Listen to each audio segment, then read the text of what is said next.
السلام عليكم ورحمة الله وبركاته.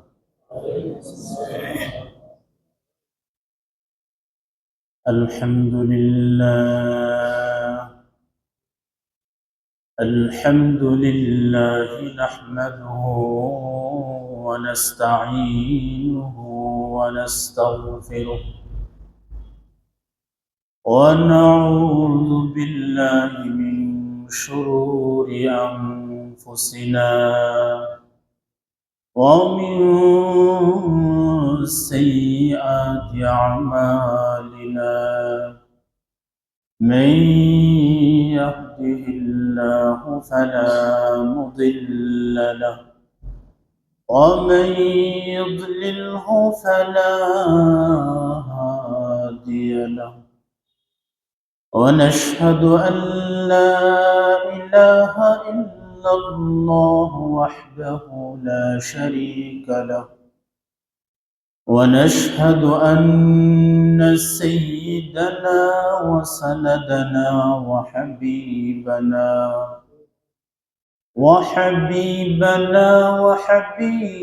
ربنا وطبيب قلوبنا.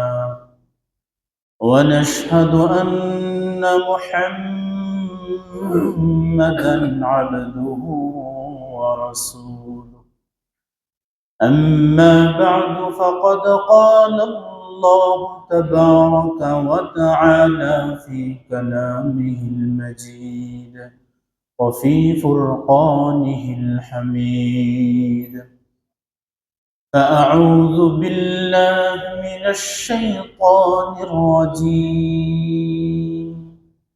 بسم الله الرحمن الرحيم. يا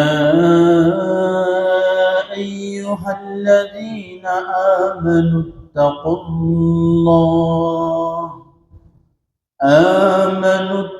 الله حق تقاته ولا تموتن إلا وأنتم مسلمون.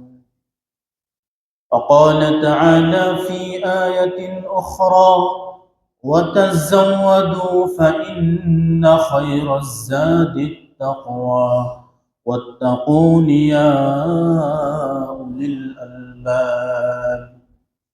وعن جابر بن عبد الله رضي الله تعالى عنهما قال: خطبنا رسول الله صلى الله عليه وسلم في أوسط أيام التشريق خطبة الوداع، فقال: إن أباكم واحد وإن ربكم واحد، ألا لا فضل لعربي على عجمي ولا لعجمي على عربي ولا لأحمر على أسود ولا لأسود على أحمر إلا بالتقوى.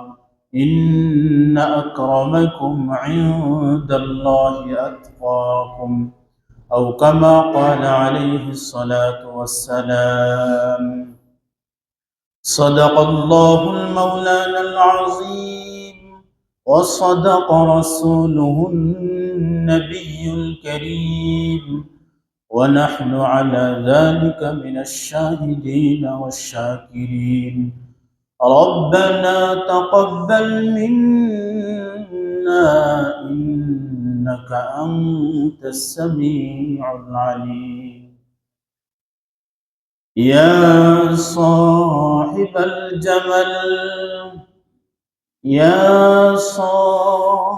الجمل ويا سيد البشر. يا صاحب الجمل ويا سيد البشر، من وجهك المنير لقد نور القمر، بلغ العلا بكماله كشف الدجى بجماله حسنت جميع خصاله صلوا عليه وآله আলহামদুলিল্লাহ। মহান আল্লাহ পাকের দরবারে অসংখ্য অগণিত শুকুর এবং সুজুদ। মহান রব্বুল আলামিন আমাদেরকে জমিনের বিভিন্ন অংশ থেকে যাচাই বাছাই করে, দয়া করে, মায়া করে আল্লাহ তাআলার ঘর বাইতুল্লাহ আসার এবং কোরআন এবং হাদিস থেকে কিছু কথা বলা এবং শোনার জন্য তৌফিক দিয়েছেন। এজন্য আমরা সকলেই দিল খুলে, মন খুলে, অন্তরের অন্তঃস্থল থেকে শুকরিয়া আদায় করি, আলহামদুলিল্লাহ। আল্লাহ তাআলা মানব জাতিকে সৃষ্টি করেছেন। সৃষ্টি করার পরে ঐশী গ্রন্থে আল্লাহ তাআলা মানব জাতির উদ্দেশ্য স্পষ্ট করে বলে দিয়েছেন। এই উদ্দেশ্যের মধ্যে একটি গভীর তথ্য লুকিয়ে আছে। কেন আল্লাহ তাআলা আমাদেরকে ইবাদতের জন্য সৃষ্টি করেছেন? আল্লাহ পাক কোরআনের অন্য আয়াতের মধ্যে ইরশাদ করতেছেন, রব্বানা আতিনা ফিদ দুনিয়া হাসানাহ ওয়া ফিল আখিরাতি হাসানাহ ওয়া কিনা আযাবান নার। আল্লাহ পাক রব্বুল আলামিন বলেন, এই মানব জাতিকে আমি সৃষ্টি করেছি, তারা দুনিয়াতে গিয়ে আমার হুকুম আহকাম বাস্তবায়ন করবে। এর উদ্দেশ্য হলো যে তারা দুনিয়াতেও শান্তি পাবে এবং পরকালও তাদের জন্য চিরস্থায়ী শান্তির ব্যবস্থা রয়েছে। সুবহানাল্লাহ। আল্লাহ পাক রব্বুল আলামিন এই বিষয়টাকে চাওয়ার জন্যই, যেন মানুষ আল্লাহ তাআলার কাছে দুনিয়াতেও শান্তি চায় এবং পরকালেও শান্তি চায়, এই জন্য আল্লাহ পাক রব্বুল আলামিন এই বনি আদমকে, মানব জাতিকে দোয়া শিক্ষা দিয়ে দিয়েছে। প্রত্যেক নামাজের পরে সময় পেলেই তোমরা এই দোয়া পড়বে, রব্বানা আতিনা ফিদ দুনিয়া হাসানাহ ওয়া ফিল আখিরাতি হাসানাহ ওয়া কিনা আযাবান নার। রব্বানা, হে আমাদের রব, আতিনা ফিদ দুনিয়া হাসানাহ, আপনি আমাদেরকে দুনিয়াতে কল্যাণ দান করেন, ওয়া ফিল আখিরাতি হাসানাহ, এবং আখিরাতে ও পরকালেও আমাদের জন্য কল্যাণ দান করেন, ওয়া কিনা আযাবান নার, এবং জাহান্নামের আযাব থেকে আমাদেরকে রক্ষা করেন। তাহলে আল্লাহ তাআলার উদ্দেশ্য হলো বান্দাদেরকে সৃষ্টি করার, দুনিয়াতে কল্যাণ দেওয়া এবং পরকালও তাদের জন্য কল্যাণের ব্যবস্থা করে দেওয়া। এই জন্যই আল্লাহ তাআলা এই মানব জাতিকে সৃষ্টি করেছে। আল্লাহ তাআলার উদ্দেশ্য এরকম নয় যে এই বান্দাদেরকে শাস্তি দেওয়া, এটা আল্লাহ তাআলার উদ্দেশ্য না। পরকালের শান্তি পাওয়ার জন্য দুনিয়াতে শান্তি কল্যাণ জরুরি। আর দুনিয়াতে ততক্ষণ পর্যন্ত কল্যাণ আমরা পাবো না যতক্ষণ পর্যন্ত একটি সিফাত, একটি গুণ আমাদের মধ্যে না আসবে। তাহলে বোঝা গেল পরকালের কল্যাণের জন্য দুনিয়াতে কল্যাণ হওয়া, দুনিয়াতে কল্যাণ পাওয়া জরুরি, দুনিয়াটা কল্যাণময় হওয়া জরুরি। পরকালে ভালো হওয়া পাওয়ার জন্য দুনিয়াতে ভালো হওয়া জরুরি। এই জন্য আল্লাহ তাআলা উভয় জগতের ভালো কল্যাণ চাওয়ার জন্য আল্লাহ তাআলা শিক্ষা দিয়েছে। আর এই দুনিয়াতে কল্যাণ আসবে একমাত্র একটি সিফাতের মাধ্যমে, সেই সিফাতটি হলো তাকওয়াল্লাহ। তাকওয়াল্লাহ, আল্লাহর ভয়। আল্লাহর ভয় ছাড়া কখনো দুনিয়াতে কল্যাণ আসবে না। সবকিছু আমরা যা কিছু দেখতেছি, যত ফিতনা ফাসাদ, যত খারাপি দেখতেছি, যত অশ্লীলতা দেখতেছি, সব অশ্লীলতার মূল হলো মানুষের মধ্যে তাকওয়া না থাকা। তাকওয়া সম্পর্কে আল্লাহ তাআলা কোরআনের অসংখ্য আয়াতের মধ্যে বলে দিয়েছে। সূরা আলে ইমরানের মধ্যে 102 নম্বর আয়াতে আল্লাহ তাআলা বলতেছেন, ইয়া আইয়ুহাল্লাযীনা আমানুত্তাকুল্লাহ হাক্কা তুকাতিহি ওয়া লা তামুতুন্না ইল্লা ওয়া আনতুম মুসলিমুন। একটি গুণ সাহাবায়ে কেরামের মধ্যে থাকার কারণেই সেই সাহাবীদের যুগকে সোনালী যুগ বলা হয়, যে যুগের মধ্যে মারামারি কাটাকাটি স্বাভাবিক ছিল। মারামারি, কাটাকাটি, ডাকাতি করা, চুরি করা, অন্যায় করা, এই বিষয়গুলো তাদের কাছে স্বাভাবিক ছিল। অরহর এই বিষয়গুলো ঘটত, মানুষ কোনো নিরাপদ ছিল না, কেউ কারো থেকে নিরাপত্তা পায় নাই, সব জায়গায় অনিরাপদ ছিল, কোনো শান্তি ছিল না। যেই যুগটাকে বলা হয় আইয়ামে জাহিলিয়াত, একেবারে অন্ধকার যুগ ছিল, অন্ধকার জগৎ ছিল। যখন রাসূল আরবি সাল্লাল্লাহু আলাইহি ওয়াসাল্লাম দাওয়াত দিলেন, মানুষের অন্তরে যখন তাকওয়া সৃষ্টি হলো, তাকওয়া হলো, অন্তরে পয়দা হলো, তখন সেই যুগটাকে বলা হয় সোনালী যুগ। সেই যুগটাকে বলা হয় দুনিয়ার সর্বশ্রেষ্ঠ যুগ বলা হয়। এটা একমাত্র তাকওয়ার কারণেই হয়েছে। এই জন্য আল্লাহ পাক রব্বুল আলামিন কোরআনের অসংখ্য অগণিত জায়গায় তাকওয়ার ঘোষণা দিয়ে বলতেছে, হে ঈমানদারগণ, তোমরা তাকওয়া অবলম্বন করো, তোমরা তোমাদের অন্তরে আল্লাহর ভয় তোমরা সৃষ্টি করো। এই যা কিছু দেখতেছি যে আমরা যে নিরাপদ না, রাস্তাঘাটে আমরা নিরাপদ নই, মা বোনদেরকে দেখা যায় তারা বাহিরে বের হইলে নিরাপদ নয়, মানুষ তাদেরকে বিভিন্ন চোখে দেখতেছে, একজন আরেকজনের পক্ষ থেকে নিরাপদ নয়, চোর চুরি করতেছে, ডাকাত ডাকাতি করতেছে, একজন আরেকজনকে হত্যা করতেছে, নিরাপদ নয়, কেউ আমরা নিরাপদ নই।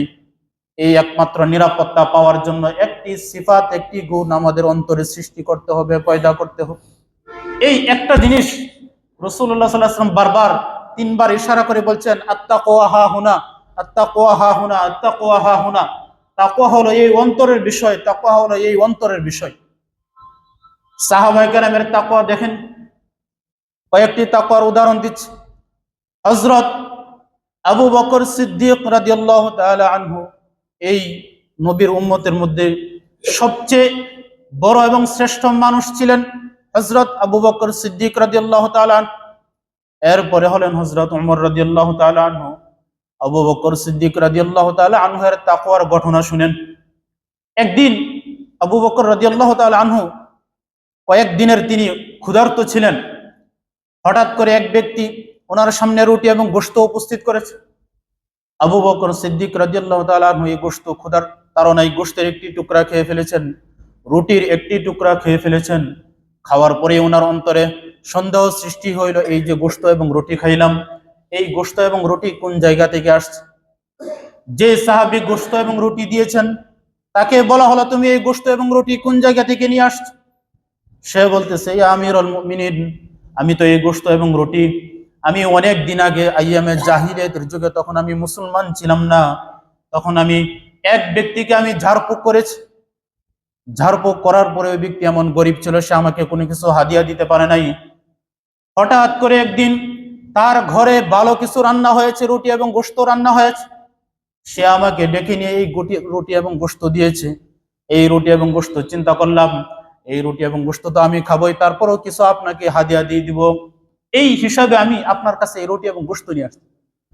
আবু বকর সিদ্দিক রাদিয়াল্লাহু তাআলা আনহু প্রশ্ন করলেন, তুমি যে আইয়ামে জাহিলিয়াতে এই যে তুমি কবিরাজি করেছো, এই ঝাড়ফুঁক দিয়েছো, তখন তো তুমি আল্লাহর নাম নেও নাই, তখন তো তুমি মুসলমান ছিলে না, তখন তো তুমি অবশ্যই লাত এবং উজ্জাতের নাম নিয়েছো, মূর্তি পূজা, বিশেষ মূর্তির নাম লাত এবং উজ্জাত, মানাত, তুমি তো এই মূর্তিগুলোর নাম নিয়েছো। ওই সাহাবী বলতেছেন, হ্যাঁ হুজুর, ইয়া আমিরুল মুমিনিন, আমি তো লাত এবং উজ্জাতের নাম নিয়ে আমি ওই ঝাড়ফুঁক করেছি, এই জন্য ওই ব্যক্তি আমাকে রুটি এবং গোশত দিয়েছে। এই কথা বলার পরে আবু বকর সিদ্দিক রাদিয়াল্লাহু তাআলা হয়রান হয়ে গেলেন, এটা তো হালাল নয়, যেই ঝাড়ফুঁকের মধ্যে হারাম জিনিস মিশ্রিত, সেই ঝাড়ফুঁকের মাধ্যমে যেই হাদিয়া আসছে, এটা তো হালাল হবে না। তিনি পেরেশানি হয়ে গেলেন, তিনি চিন্তা করতেছেন, এই হারাম জিনিস আমার পেটের ভিতরে প্রবেশ করেছে, সুতরাং এটা পেট থেকে বের করতে হবে। এই জন্য আবু বকর সিদ্দিক রাদিয়াল্লাহু তাআলা আনহু তিনি হাত ঢুকিয়ে বমি করে পেটের ভিতরে যে রুটি এবং গোশত ছিল, সেই পেটের ভিতর থেকে রুটি এবং গোশত বমি করে তিনি বের করে দিলেন। সুবহানাল্লাহ, চিন্তা করেন, একজন খলিফা, তিনি তার পেটের ভিতরে যেন কোনো হারাম প্রবেশ না করে। এর চেয়ে বড় আশ্চর্যজনক ঘটনা হলো হযরত ওমর ফারুক রাদিয়াল্লাহু তাআলা আনহু, যাকে বলা হয় অর্ধ জাহানের বাদশা ছিলেন, তিনি অর্ধ পৃথিবী তিনি পরিচালনা করেছেন, রাষ্ট্র পরিচালনা করেছেন। সেই উমরে ফারুক রাদিয়াল্লাহু তাআলা আনহু একদিন এক ব্যক্তি উমরে ফারুক রাদিয়াল্লাহু তাআলা আনহুকে কিছু দুধ হাদিয়া দিয়েছে। দুধ খাওয়ার পরে তিনি চিন্তা করলেন, এই দুধ কোন জায়গা থেকে আসছে, তিনি খোঁজ খবর নিলেন। যেই ব্যক্তি গরিব সাহাবী দুধ দিয়েছেন, ওই সাহাবীকে জিজ্ঞেস করলেন, এই দুধ তুমি কোথায় পেয়েছো? ওই সাহাবী বলতেছেন, হুজুর, রাষ্ট্রীয় কোষাগার থেকে, বাইতুল মাল থেকে যারা গরিব অসহায় সাহাবী আছে তাদেরকে যেই দুধ দেওয়া হয়, তাদেরকে যেই খাবার দেওয়া হয়, সেই খাবার, সেই দুধ আমার ভাগে পড়েছে। এই দুধটা আমি পেয়েছি, এই জন্য আমি চিন্তা করলাম এটা যেহেতু আমার জন্য রাষ্ট্রীয় কোষাগার থেকে আসছে, আমার জন্য হালাল। তারপরে চিন্তা করলাম এটা আপনাকে হাদিয়া দিই, আপনাকে দিয়েও আমি কিছু সেখানে শরীক থাকি। উমর ফারুক রাদিয়াল্লাহু তাআলা আনহু বলতেছেন, এটা তো তোমার জন্য হালাল, ঠিক আছে, এবং আমার জন্য হালাল, কিন্তু আমি তো রাষ্ট্রীয় সরকারি দায়িত্বে রয়েছে, আমি তো খলিফা, সুতরাং বাইতুল মালের সাথে আমার সম্পর্ক রয়েছে। বাইতুল মাল যে সরকারি রাষ্ট্রীয় কোষাগারের যে সম্পদগুলো, এগুলো তো আমি ভাগ করে দিই মানুষদেরকে। সুতরাং এটার সাথে যেহেতু আমার একটি সম্পর্ক রয়েছে, সুতরাং সেই দুধ তো সেই বাইতুল মাল থেকে আসছে, সুতরাং এই দুধ আমার জন্য ঠিক হবে না। শরীয়তে এতটুকু খাওয়া বৈধ রয়েছে, কিন্তু রাষ্ট্রীয় কোষাগারের সাথে তো আমার সম্পর্ক আছে। আল্লাহ তাআলা যদি কিয়ামতের দিন জিজ্ঞাসা করেন, এই দুধ তোমার পেটের ভিতরে গেল কিভাবে, তখন তুমি যেইভাবে আমাকে ঘুরিয়ে পেঁচিয়ে জবাব দিয়েছো, যেইভাবে ঘুরিয়ে পেঁচিয়ে তুমি হালাল করেছো অথবা হালাল হয়েছে, আল্লাহ তাআলার সামনে কি আমি এইভাবে ঘুরিয়ে পেঁচিয়ে জবাব দেওয়ার সুযোগ পাবো কিনা?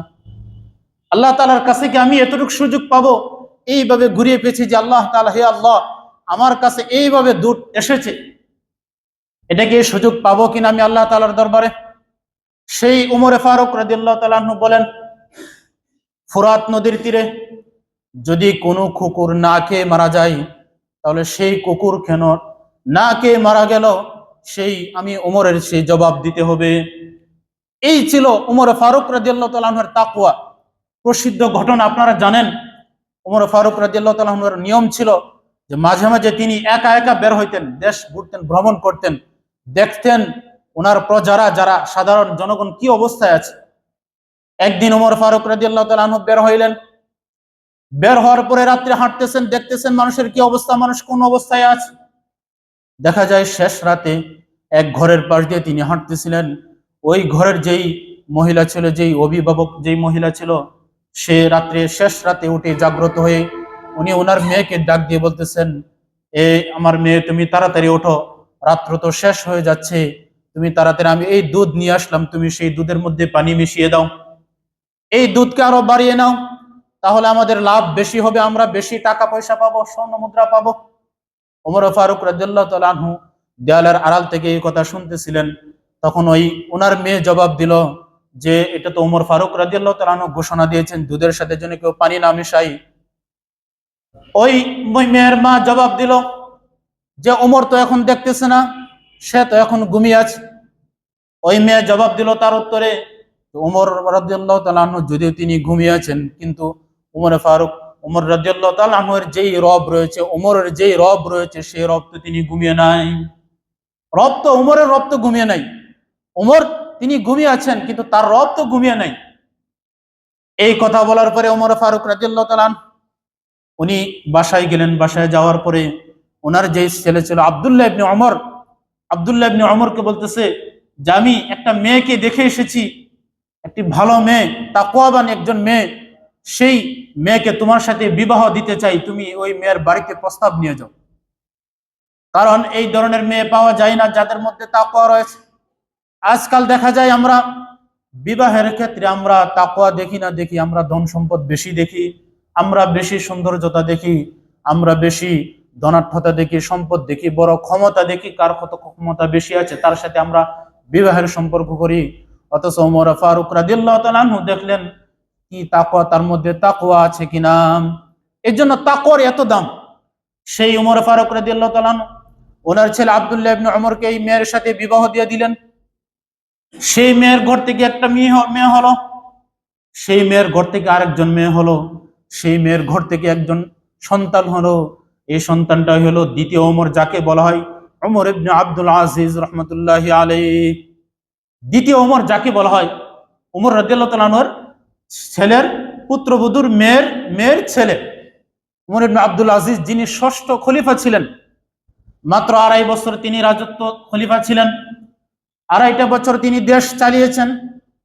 উমর ইবনে আব্দুল আজিজের তাকওয়া এত বেশি ছিল যে, উমর ইবনে আব্দুল আজিজের তাকওয়ার তাকওয়ার যেই পাওয়ার সেই পাওয়ার শুধু মানুষের মধ্যেই পড়ে নাই, এমনকি বনে জঙ্গলের মধ্যে যে প্রাণী ছিল, বাঘ ভাল্লুক ছিল, বকরি ছিল, সেই বকরির মধ্যেও ওনার খলিফার খেলাফতের প্রভাব ওই প্রাণীকুলের মধ্যেও পড়েছে।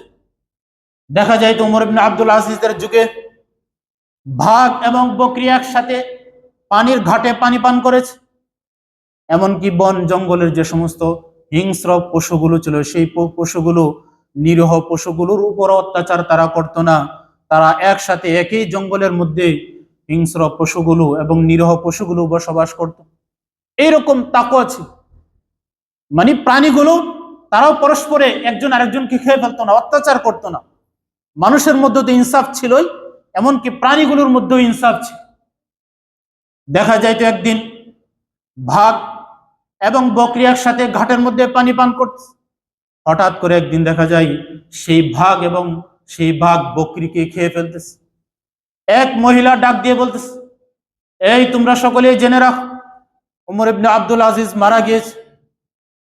উমর ইবনে আব্দুল আজিজ মারা গিয়েছে, এই সংবাদ তোমরা সকলকে বলে দাও।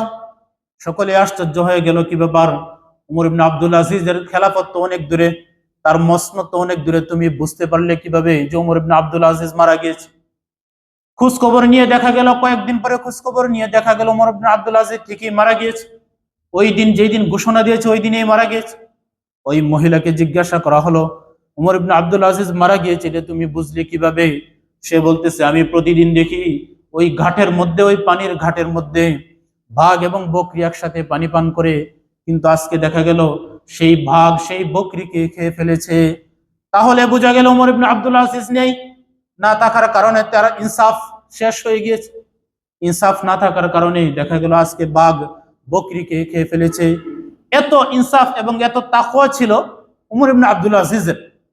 একবার হুরমুজ নামক এলাকা থেকে সরকারি জাকাতের যে সম্পদ ছিল, সেই সম্পদগুলো সরকারি বাহনে চলে আসছে।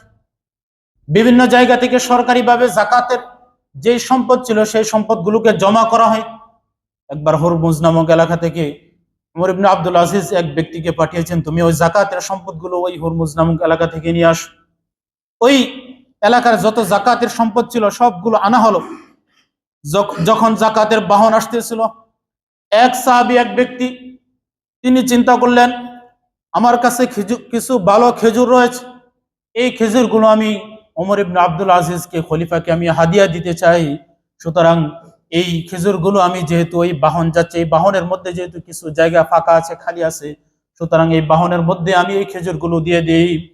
এই কথা বলার পরে তিনি বাহনের ফাঁকা জায়গায় তিনি কিছু খেজুর ওমর ইবনে আব্দুল আজিজের নামে হাদিয়া দিলেন। এই খেজুরগুলো যখন ওমর ইবনে আব্দুল আজিজের কাছে আসছে, তিনি জিজ্ঞাসা করলেন, এই খেজুরগুলো কার পক্ষ থেকে কার কাছে আসছে? ঘোষণা হলো যে এই খেজুরগুলো অমুক ব্যক্তির পক্ষ থেকে আপনার কাছে হাদিয়া আসছে। এই যেহেতু জাকাতের বাহনটা ফাঁকা ছিল, এই ফাঁকা থাকার কারণে এই জাকাতের বাহন করে আপনার কাছে এই খেজুরগুলো পাঠিয়ে দেওয়া হয়েছে। ওমর ইবনে আব্দুল আজিজ বললেন যে এই জাকাতের যে বাহনটা ছিল সেই বাহনটা তো আমার জন্য না, যে হাদিয়াটা আসছে এটা তো আমার জন্য। যদি ওই গাড়িটা সরকারি বাইতুল মালের, এই বাহনটা বাইতুল মালের, আর হাদিয়াটা আসছে আমার জন্য, সুতরাং বাইতুল মালের বাহনে করে আমার জন্য যে হাদিয়া আসছে, এই হাদিয়াটা আমার জন্য কখনো হালাল হবে না। তোমরা এই খেজুরগুলো বাজারে যাও, বিক্রি করে দাও। এই খেজুরগুলো বিক্রি করে এগুলোর টাকা দিয়ে, স্বর্ণ মুদ্রা, এগুলো তোমরা বাইতুল মালের মধ্যে জমা করে দাও। দেখা গেল যে তিনি, এটা তো আমার জন্য হালাল না, আমার জন্য হাদিয়া যদি আলাদাভাবে, আলাদা গাড়িতে, আলাদা বাহনে আসে, তখন এটা আমার জন্য পরিপূর্ণরূপে হালাল হবে। যেহেতু এটা আমার জন্য আসছে কিন্তু সরকারি বাহনে আসছে, সুতরাং এটা আমি কখনো বুক করতে পারি না। এই পরিমাণ তাকওয়া ছিল সাহাবায়ে কেরাম। তাকওয়া কাকে বলে আমরা অনেকে জানি না। তাকওয়া শব্দের অর্থ হলো আল্লাহর ভয়। কোরআনের মধ্যে আল্লাহ পাক রব্বুল আলামিন সূরা বাকারার প্রথম আয়াতের মধ্যে আল্লাহ পাক রব্বুল আলামিন ঘোষণা দিয়ে বলেন, আলিফ লাম মিম যালিকাল কিতাবু লা রাইবা ফীহি হুদাল লিল মুত্তাকিন। এই যে কোরআন তোমরা দেখতেছো, এই কোরআনটা হলো হেদায়েত স্বরূপ যারা মুত্তাকি, যারা পরহেজগার, যাদের অন্তরে আল্লাহ তাআলার ভয় রয়েছে। এই কোরআন আজকে আমাদের জন্য, এই কোরআন থেকে আমরা ফায়দা হাসিল করতে পারি না কেন?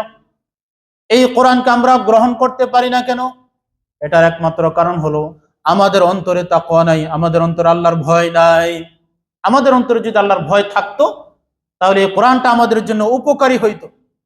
কোরআনকে আমরা চাই না, কোরআন অনুযায়ী আমরা চলতে চাই না, এর একমাত্র কারণ হলো আমাদের অন্তরে আল্লাহ তাআলার পরিপূর্ণ ভয় নাই। এই তাকওয়া সম্পর্কে হযরত আলী রাদিয়াল্লাহু তাআলা আনহু বলেন, তাকওয়া বলা হয় চার জিনিসের নাম। এক নম্বর হলো আল খাউফু মিনাল জালিল, আল্লাহ তাআলাকে ভয় করা। ওয়াল আমালু বিত-তানজিল, দুই নম্বর হলো আল্লাহ তাআলার বিধান অনুযায়ী আমল করা, জিন্দেগি গঠন করা। তিন নম্বর হলো ওয়াল কানাআতু বিল কলিল, অল্পে তুষ্ট সন্তুষ্ট, অল্পে তুষ্ট হওয়া, অল্প জিনিসের মধ্যে সন্তুষ্টি হয়ে যাওয়া। চার নম্বর হলো ওয়াল ইস্তিআদাদু লিয়াউমির রহিম, পরকালের জন্য প্রস্তুতি গ্রহণ করা। এই চারটা জিনিসকে বলা হয় তাকওয়া। হযরত আলী রাদিয়াল্লাহু তাআলা আনহু বলেন, আব্দুল্লাহ ইবনে মাসউদ রাদিয়াল্লাহু তাআলা আনহু বলেন, তিন জিনিসের নাম তাকওয়া। এক নম্বর হলো আইয়ুতা আল্লাহ ফালা ইউসা, সর্বদাই আল্লাহ তাআলার আনুগত্য করা। দুই নম্বর হলো ওয়া আইয়ুযকারা ফালা ইউনসা, সর্বদাই আল্লাহ তাআলার স্মরণ অন্তরের মধ্যে রাখা। তিন নম্বর হলো ওয়া আইয়ুশকারা ফালা ইউকফার, সর্বদাই কৃতজ্ঞতা করা, শুকরিয়া আদায় করা এবং নাফরমানি ও কৃতজ্ঞতা না করা। তাকওয়ার সবচেয়ে বেশি সুন্দর সংজ্ঞা, সবচেয়ে সুন্দর পরিচয় হযরত ওমর ফারুক রাদিয়াল্লাহু তাআলা আনহু থেকে পাওয়া যায়। হযরত ওমর ফারুক রাদিয়াল্লাহু তাআলা আনহু একদিন উবাই ইবনে কাবকে জিজ্ঞেস করতেছেন, হে উবাই, তুমি কি জানো তাকওয়া কাকে বলে? আমিরুল মুমিনিন, তিনি খলিফা বাদশা, তিনি একজন সাহাবীকে জিজ্ঞেস করতেছেন, হে উবাই, তুমি কি জানো তাকওয়া কাকে বলে? অথচ উমর রাদিয়াল্লাহু তাআলা আনহু তিনি নিজেই মুত্তাকি ছিলেন। তিনি জিজ্ঞেস করতেছেন তাকওয়া কাকে বলে, আমাকে বলো। উবাই ইবনে কাব বলতেছেন, ইয়া আমিরুল মুমিনিন, আপনি যখন আপনি যখন একটি কাঁটাযুক্ত জায়গা দিয়ে আপনি চলাফেরা করেন, আমার সালাক্তাত তরিকা যা শাউকিন, আপনি কি কাঁটাযুক্ত যেই গাছ, কাঁটাওয়ালা যেই গাছ রয়েছে সেই গাছের নিচ দিয়ে কি আপনি ভ্রমণ করেন নাই, চলাফেরা করেন নাই? তখন উমর ফারুক রাদিয়াল্লাহু তাআলা আনহু জবাব দিলেন, হ্যাঁ, কাঁটাযুক্ত জায়গা দিয়ে তো আমরা অনেক সময় ভ্রমণ করি, চলাফেরা করি। তখন আপনি সেই জায়গায় যখন চলাফেরা করেন কিভাবে চলেন আপনি? উমর ফারুক রাদিয়াল্লাহু তাআলা আনহু জবাব দিলেন, শাম্মারতু ওয়াজতাহাত্তু, আমি যখন কাঁটাযুক্ত জায়গা দিয়ে চলাফেরা করি তখন আমি খুব জড়সড় হয়ে, খুব সতর্কতার সহিত আমি আমার পাগুলিকে পরিপূর্ণরূপে মাটিতে ফেলে দেই না, বরং খুব বেছে বেছে, খুব সতর্কতার সহিত আমরা পাড়ি দেই। ওই জায়গার যেন কোনো কাঁটা আমার শরীরে, আমার পায়ে যেন বিঁধে না যায়, এজন্য আমি খুব সতর্কতার সহিত হাঁটি। উবাই ইবনে কাব বললেন, ইয়া আমিরুল মুমিনিন, ফাযালিকা তাকওয়া, এটার নাম হলো তাকওয়া। দুনিয়াতে এমন ভাবে চলতে হবে যেন দুনিয়ার যে গুনাহ অপরাধ রয়েছে সেই অপরাধ যেন আমার শরীরে কোনোভাবে লেগে না যায়, কোনো অন্যায় যেন, কোনো গুনাহ যেন আমার অন্তরে লেগে না যায়, আমি যেন গুনাহ মুক্ত থাকতে পারি। এইভাবে বেঁচে থাকার নামই হলো তাকওয়া। তাকওয়ার সহজ উদাহরণ আমরা আমাদের ভাষায় দিতে পারি। গ্রামে গঞ্জে অনেক সময় দেখা যায় আমরা মাছ খাই, মাছের মধ্যে একটি বিশেষ একটি মাছ আছে, বাইম মাছ যেটাকে বলা হয়। সহজে বোঝার জন্য আপনাদেরকে বলতেছে তাকওয়া জিনিসটা কি। বাইম মাছ আমরা অনেকে চিনি, পিচ্ছিল এবং সাপের মতো একটু লম্বা হয়, অনেকে খাইতে পারে, অনেকে খায় না। এই বাইম মাছের একটি বিশেষ গুণ হলো যে সে সাধারণত মাটির মধ্যে, কাদার মধ্যে থাকে, সহজে পানির মধ্যে কম পাওয়া যায়। মাটির সাথে তার একটি বিশেষ সম্পর্ক আছে। ওই বাইম মাছের মধ্যে দেখা যায় সে যখন কাদার মধ্যে যখন দেখা যায় চলতে ফিরতে দেখা যায়, যখন আমরা তাকে বাইম মাছকে আমরা ধরি, ধরার পরে দেখা যায় ওই মাছটাকে আমরা যখন আমরা হাতে নিই, হাতে নেওয়ার পরে দেখা যায় সে সবসময় কাদার মধ্যে চলতো, কাদা থেকেই আমরা তাকে বের করি, বের করার পরেও দেখা যায় এই বাইম মাছের মধ্যে এই কাদার একটি অংশ, কাদার কোনো অংশ ওই বাইম মাছের মধ্যে পাওয়া যায় না। এমন একটি মাছ, কাদার মধ্যে তার সম্পর্ক বেশি, কিন্তু তাকে যখন আপনি নিবেন, ধরবেন, দেখবেন তার গায়ে এক বিন্দু কাদাও পাওয়া যায়। ঠিক তেমনি ভাবে দুনিয়ার মধ্যে এইভাবে চলতে হবে। আপনি দুনিয়াতে চলাফেরা করবেন, এই অসংখ্য গণিত গুনাহ, অপরাধ, অন্যায়, অত্যাচার আপনার মধ্যে থাকবে না। এইভাবে বেঁচে বেঁচে চলতে হবে, এটার নামে তাকওয়া। এইভাবে যদি চলতে পারেন, এইভাবে যদি আমরা চলতে পারি, তাহলে আমাদের এই যুগটা হবে সেই সোনালী যুগ, যেই যুগটা ছিল সাহাবায়ে কেরামের যুগ। এইভাবেই বেঁচে থাকার নামই হলো তাকওয়া। এই ঘোষণা দিয়ে আল্লাহ পাক রব্বুল আলামিন তাকওয়ার অনেক বিশেষ ফজিলত ঘোষণা দিয়ে আল্লাহ পাক রব্বুল আলামিন বলতেছেন, যারা মুত্তাকি হয় তাদের জন্য এই কোরআন সবচেয়ে বেশি উপকারী হবে। যারা এই মুত্তাকি হয় তাদের জন্যই আল্লাহ তাআলা দুনিয়াতে কল্যাণ রেখেছেন, পরকালেও তাদের জন্য আল্লাহ তাআলা কল্যাণ রেখেছেন। এই শান্তি একমাত্র ওই সময় পাবো আমরা যেই দিন, যেই সময় আমরা মুত্তাকি হয়ে যাব, যেই সময় আমরা পরহেজগার হয়ে যাব। এই তাকওয়ার ফজিলত সম্পর্কে আল্লাহ তাআলা কোরআনের অসংখ্য অগণিত আয়াতে বলতেছেন। আমরা মনে করি যার সম্পদ বেশি, যার ক্ষমতা বেশি, যাকে দেখতে বেশি লম্বা মনে হয়, যাকে দেখতে বেশি সুদর্শন মনে হয়, সে ব্যক্তি সবচেয়ে বেশি সফলকাম। অথচ আল্লাহ পাক রব্বুল আলামিন কোরআনের মধ্যে ঘোষণা করে বলতেছেন, তোমরা যেই জিনিসটাকে বেশি সফলকাম মনে করতেছো এই জিনিসটা সবচেয়ে বেশি সফলকাম না। সবচেয়ে বেশি সম্পদ যার অধিকারী, যে সবচেয়ে বেশি সম্পদের অধিকারী, সে সবচেয়ে বেশি সফলকাম না। একমাত্র সফলকাম হলো ওই ব্যক্তি যার মধ্যে সবচেয়ে বেশি তাকওয়া রয়েছে। এই ঘোষণাই আল্লাহ তাআলা কোরআনের সূরা হুজুরাতের 13 নম্বর আয়াতে বলতেছেন, ইন্না আকরামাকুম ইনদাল্লাহি আতকাকুম, তোমাদের মধ্যে সবচেয়ে বেশি সম্মানিত ওই ব্যক্তি। ওই ব্যক্তিকে দেখতে কালো হইলেও মনে করবো না যে তোমরা কালো হওয়ার কারণে সে অসম্মানী ব্যক্তি। হযরত বিলাল রাদিয়াল্লাহু তাআলা আনহু, যিনি খুব কুশ্রী ছিলেন, হাবশার আফ্রিকার অধিবাসী ছিলেন, মদিনায় এসেছেন, রাসূল আরবি সাল্লাল্লাহু আলাইহি ওয়াসাল্লামের সামনে বায়াত গ্রহণ করেছে। সবচেয়ে বেশি কালো ছিলেন, দেখা চেহারা খুব কালো ছিল, শরীর খুব কালো ছিল, দেখতে একবারে খুবই মনে হইতো যে সে তাকে দেখার মতো না, চেহারার মধ্যে তাকানোর মতো না। সেই বিলাল রাদিয়াল্লাহু তাআলা আনহু যেই দিন মক্কা বিজয় হয়, মক্কা বিজয় হওয়ার সময় মক্কার যারা অধিবাসী ছিল, মক্কার কাফিররা ছিল, তারা কাবাকে খুব সম্মান করত, কিন্তু এই কাবার মধ্যে কোনো গোলামকে কাবার আশপাশে তারা ঢুকতে দিত না, ভিড়তে দিত না। কোনো ছোট ব্যক্তি যারা আছে সমাজের, যারা অসম্মানিত, যারা গোলাম, যারা গরিব অসহায়, তাদেরকে তারা ওই কাবার পাশে ঢুকতে দিত না, যাইতে দিত না। যেই দিন মক্কা বিজয় হয়, হযরত বিলাল রাদিয়াল্লাহু তাআলা আনহু মক্কার উপরে উঠে তিনি আজান দিয়ে দিলেন। আজান দেওয়ার পরে মক্কার আশপাশে যারা কাফেররা ছিল তারা খুবই আফসোস করতেছে, তারা বলতেছে কি হয়ে গেল, কি হয়ে গেল, যে কাবার পাশে আমরা গোলামদেরকে আশপাশে ভিড়তে দিতাম না, যে কাবার আশপাশে যারা গরিব ছিল, অসহায় ছিল, তাদেরকে আমরা আসতে দিতাম না। সেই দেখা গেল নবী করিম সাল্লাল্লাহু আলাইহি ওয়াসাল্লাম তিনি সেই বিলালকে কাবার উপরে তুলে ফেলছেন। এই সম্মান, এরপরই আল্লাহ তাআলা কোরআনের আয়াত নাজিল করলেন যে তোমরা যাকে সম্মানিত মনে করতেছো, যেই জিনিসটিকে তোমরা সম্মান মনে করতেছো যে এই জিনিসটা অর্জন হলে আমি সম্মানিত হয়ে যাব, অথচ সম্মানের মধ্যে না। সম্মান হলো তোমাদের মধ্যে ইনদাল্লাহি আতকাকুম, তোমাদের মধ্যে সবচেয়ে বেশি যে বুজুর্গ, সবচেয়ে বেশি যার অন্তরে আল্লাহর ভয় বেশি, সেই হলো সবচেয়ে বেশি সম্মানিত। এই তাকওয়া যদি অর্জন হয়, যারা মুত্তাকি রয়েছে তাদেরকে আল্লাহ তাআলা ভালোবাসেন। কোরআনে আল্লাহ তাআলা সূরা আলী ইমরানের মধ্যে ঘোষণা দিয়ে বলতেছে, ইন্নাল্লাহা ইউহিব্বুল মুত্তাকিন, আল্লাহ তাআলা মুত্তাকি বান্দাদেরকে ভালোবাসেন। কয়েকটি ফজিলতের কথা বলি। যারা মুত্তাকি, যারা তাকওয়াবান, তাদের সাথে আল্লাহ তাআলা রয়েছেন এবং তাদেরকে আল্লাহ তাআলা নিজেই ভালোবাসেন। চিন্তা করেন, সরকার যদি আপনাকে ভালোবাসে, সরকার যদি বলে আপনাকে যে আমি তোমার সাথে আছি, তোমার কোনো সমস্যা হলে আমি দেখব, ওই ব্যক্তি কিন্তু সে স্বাধীন, শেষ যা ইচ্ছা তাই করতে পারবে। ঠিক তেমনি ভাবে আল্লাহ তাআলা ঘোষণা দিয়ে বলতেছেন, যারা মুত্তাকি হয়, যারা পরহেজগার হয়, আল্লাহ তাআলা স্বয়ং ওই বান্দাদের সাথে, ওই মুত্তাকি বান্দাদের সাথে রয়েছেন। ইন্নাল্লাহা মাআল্লাযীনা তাকাউ ওয়াল্লাযীনা হুম মুহসিনুন। তাকওয়া অবলম্বন করলে আপনার জীবনে কোনো ধরনের অভাব আসবে না।